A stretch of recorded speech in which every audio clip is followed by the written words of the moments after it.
Halo, semangat pagi. Kembali lagi bersama Beng Beng.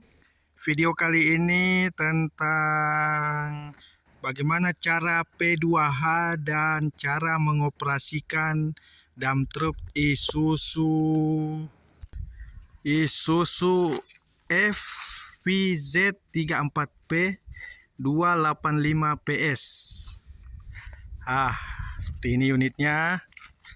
Unit ini sudah kita readikan. Ini rencananya kita mau kirim ke Morowali. Dari Bitung, Sulawesi Utara, kita akan kirim ke Morowali, Sulawesi Tengah. Dan kali ini teman kita ini dia akan mau belajar di sini ya bagaimana cara P2H dan mengoperasikan unit. Oke, langsung saja. Untuk P2H engine sebenarnya kita itu tidak perlu angkat kabin karena stick oli engine itu ada di sini teman. Coba tarik, belajar tarik terus tuh panjang. Seperti itu. Dan untuk P2H oli engine-nya kita bisa lihat di situ. Pokoknya di situ ada dua titik, pegang di sini. Di sini titik bawah, ini titik atas. Dan oli engine ini tidak boleh lebih di sini. Di sini tuh ada tanda X atau tanda silang. Itu artinya olinya jangan sampai di situ. Cukup di lubang atas ini. Oke, taruh. Dan di bawah oli engine di sini ada air radiator. Ini air radiator di sini maksimal, di sini minimal. Jadi kalau untuk radiator kita kalau dikurang kita kurang tambah di sini. Jadi sudah bukan ditutup radiatornya di depan engine. Dan ini adalah oli steering. Oli steering ya seperti itu. Di sini ada tulisan maksimal, di bawah sini minimal. Intinya kalau olinya itu semua masih di tengah-tengah seperti itu. Ini juga masih di tengah-tengah.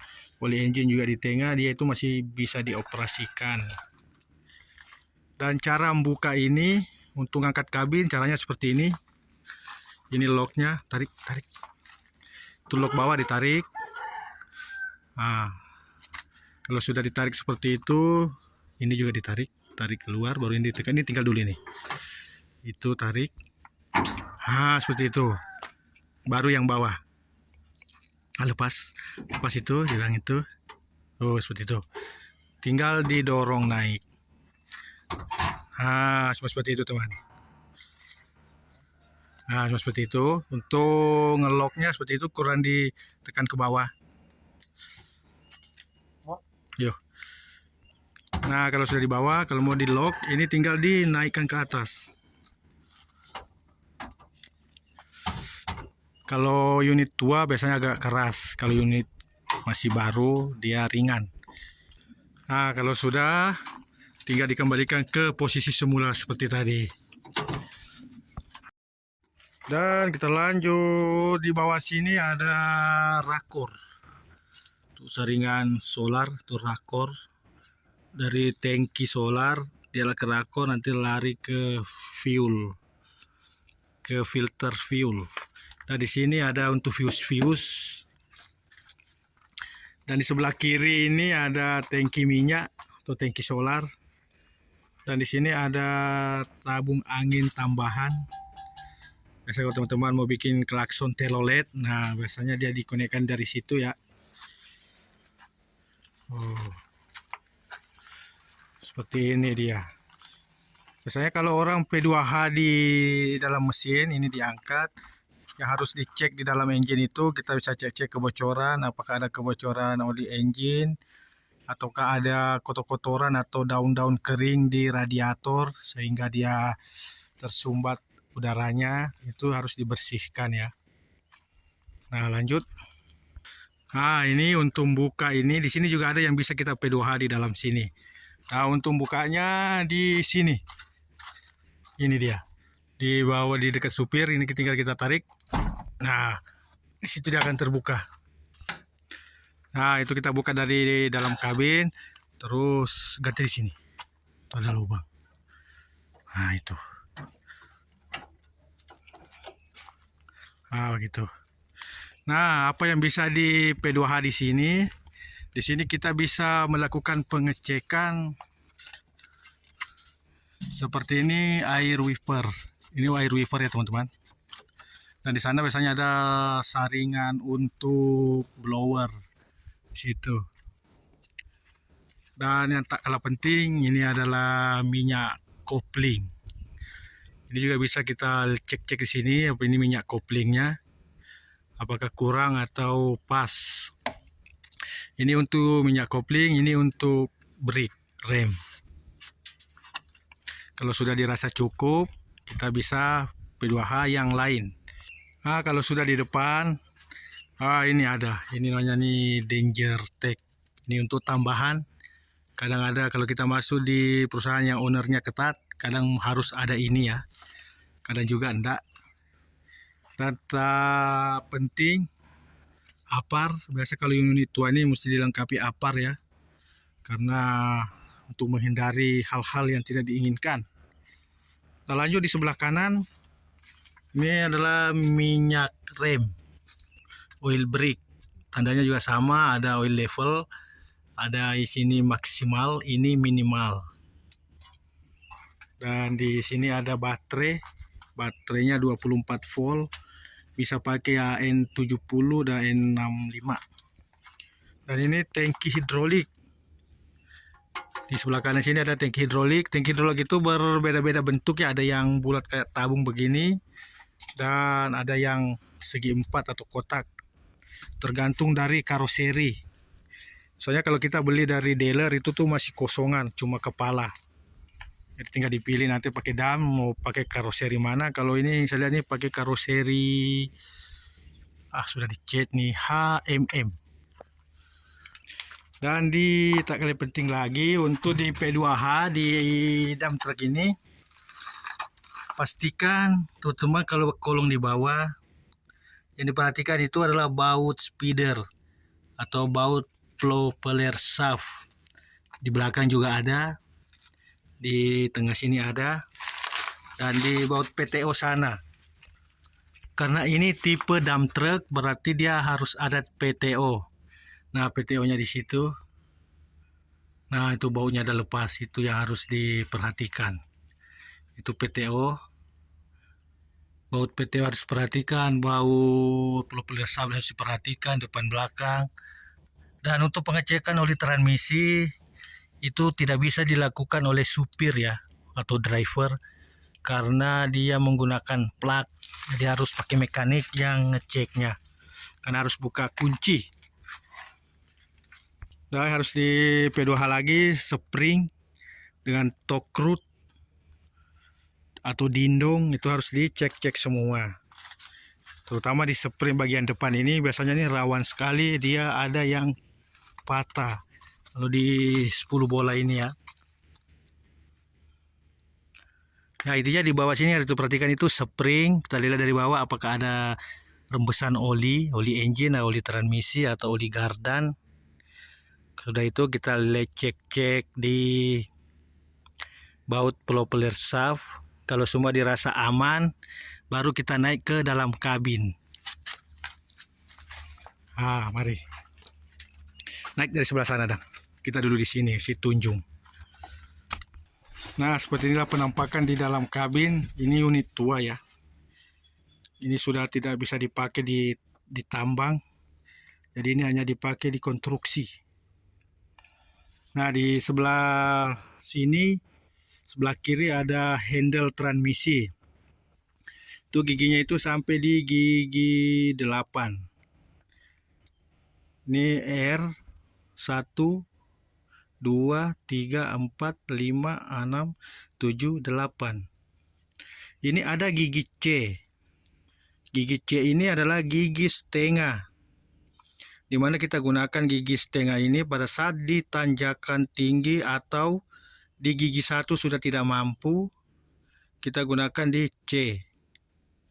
Di gigi C ini putaran engine pelan, tapi pasti dia akan naik.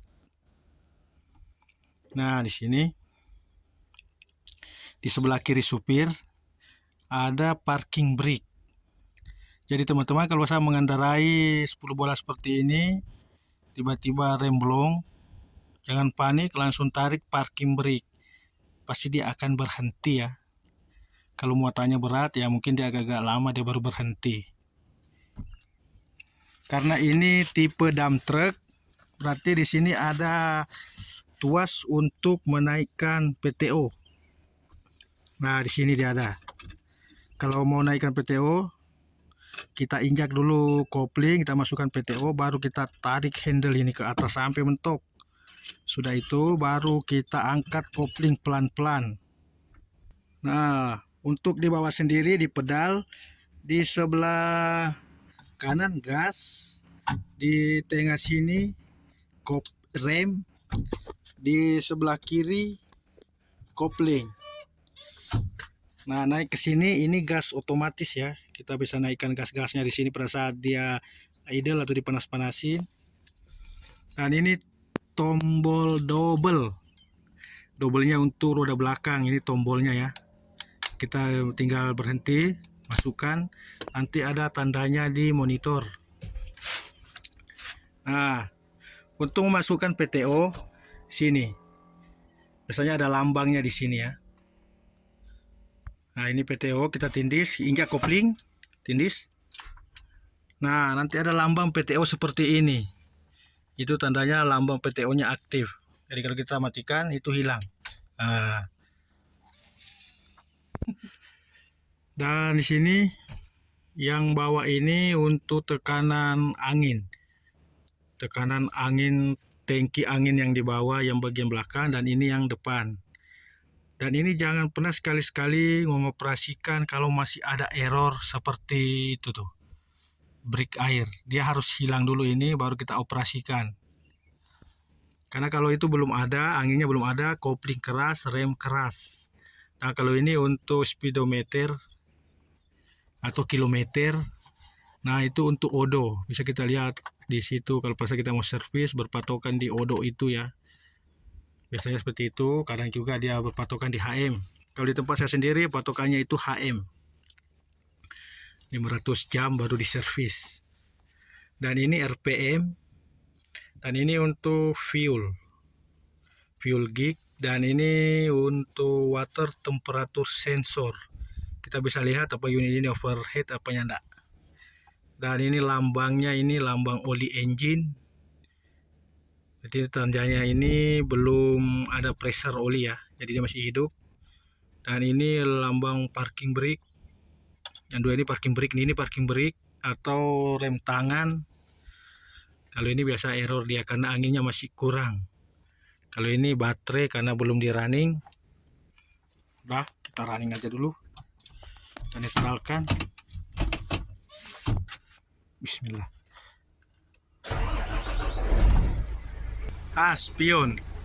Spionnya biasa seperti itu. Spionnya kiri kanan. Nah, kali ini kita akan belajar mundurkan dulu. Berarti kalau kita mau mundur, berarti kita harus taruh di R. R itu berarti dia mundur ke sini, mentok, masukkan. Kalau susah, kocok-kocok kopling. Sudah itu, turunkan parking brake. Posisi kopling masih diinjak, turunkan parking brake, terus injak-injak gas sedikit sambil turunkan parking brake, terus angkat kopling. Ah, dia akan berjalan teman. Tuh, dia akan berjalan tuh. Seperti itu. Nah, untuk maju gigi satu ini berdekatan sekali sama gigi mundur, jadi terkadang orang salah ya. Tuh, maju. Tuh, seperti itu. Nah, sekarang teman kita mau coba. Oh, tunggu dulu. Karena ini dam, kita coba. Kita tarik dulu parking brake. Kita hidupkan PTO. Kopling masih diinjak. PTO masukkan. Terus ini tarik. Nah, kalau sudah tarik, gas, terus angkat kopling pelan-pelan. Halo, tunggu. Sorry, ada kesalahan karena giginya masuk. Angkat kopling pelan-pelan, injak gas, dam akan naik. Oh, damnya naik. Kalau untuk berhenti, injak kopling. Nah, damnya berhenti. Kalau untuk menurunkan, kita matikan PTO. Terus ini diturunkan sampai mentok. Oh, bak akan turun. Kita turunkan sampai mentok, bak akan turun. Oh, turun. Sekarang sudah tukeran. Dadah dulu dah. Ya. Nah, saya akan duduk di tengah sini untuk dekat-dekat dengan parking brake.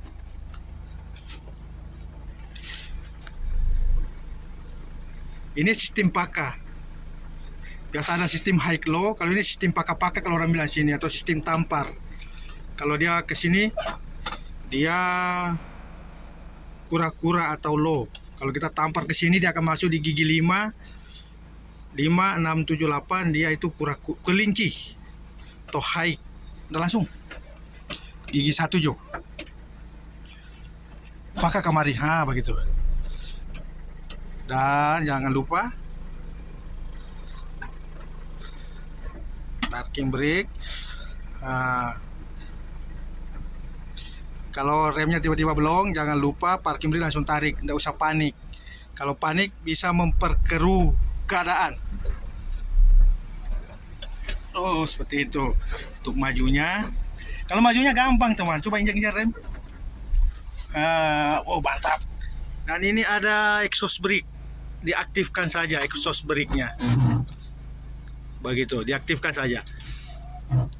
Oke. Maju lagi. Kalau ada muatan, jangan coba-coba kopling di turunan. Karena kalau di kopling memang enak, tapi jangan pernah coba kalau ada muatan berat. Mau talipa ini auto. Udah di sini Jo. Karena ini masih kopling yang berfungsi dari tadi ini. Coba kita belajar mundur ke tempat yang tadi. Karena mobil-mobil seperti ini juga yang perlu dipelajari penting sekali itu mundur. Kalau hanya maju gampangnya. Belajar baca spion. Ini agak-agak repot nih teman, karena ini maju sambil belok ini. Nanjak lagi. Pokoknya belajar lihat spion supaya Anda nabrak ekskavator atau alat loadingnya di belakang. Tuh, dia mulai bingung lihat spion teman.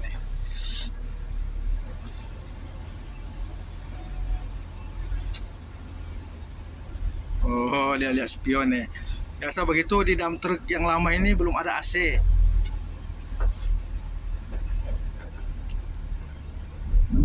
Dan tadi dia sudah kita ajak-ajak keliling maju. Sekarang kita mau tes dia mundur.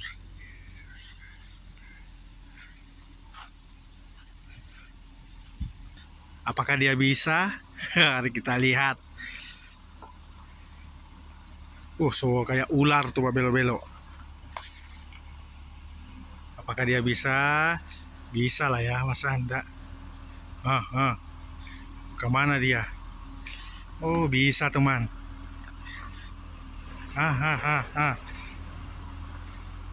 Dia bisa.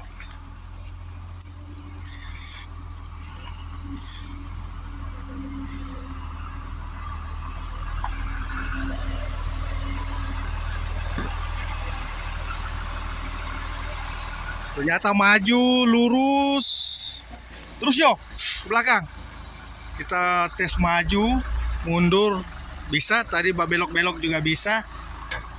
Udah bisa dia lagi. Intinya berarti dari sini teman, ini teman kita ini dia tidak bisa mengoperasikan mobil ya, LV juga dia tidak bisa. Nah ternyata di kesimpulannya itu dia belajar ini berarti tidak terlalu susah untuk 10 bola. Kalau ada muatan ya paling nanti tinggal dimainkan RPM-nya ya. Oke, terima kasih sudah menonton video ini. Jangan lupa like, komen, dan subscribe. Terima kasih.